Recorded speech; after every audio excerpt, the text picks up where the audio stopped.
I used to try to get my publishers to issue a CD with each of my books because I want people to be able to hear the music I'm writing about. That wasn't possible. But finally, we have the hardware that makes it possible. History of a Pleasure Seeker is Orson's first eLum. It's a story set in 1907 in the Belle Epoque. All the illustrations are by hand on 19th century paper.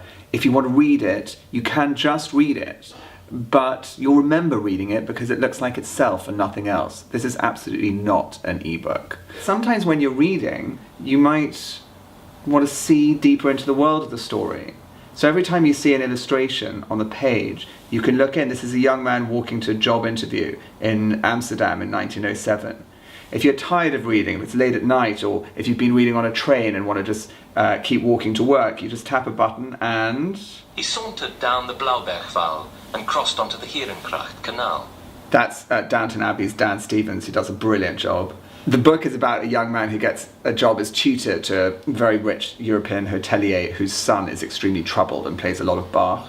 When Pete, the central character, is applying for the job, he has to show that he can play the piano. And he's playing for Egbert's mother.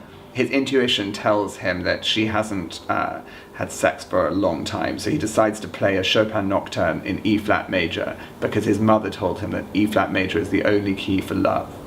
So when you're at that point, and you're reading the scene, you hear the music.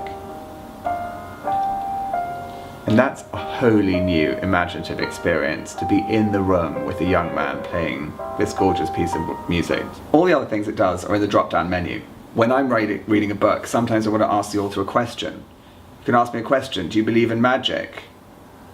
I don't know, but strange things happened when I wrote this book. People can also post to my Facebook fan club and ask me questions directly on Twitter. And actually that's brilliant for a writer because they often do. It's an historical novel. If you want to read about the banking panic of 1907, you don't have to go to Wikipedia. You can find it all here. There's a gallery so that you can see the bigger images as you read. You can make notes and save them. And of course, you can share it all.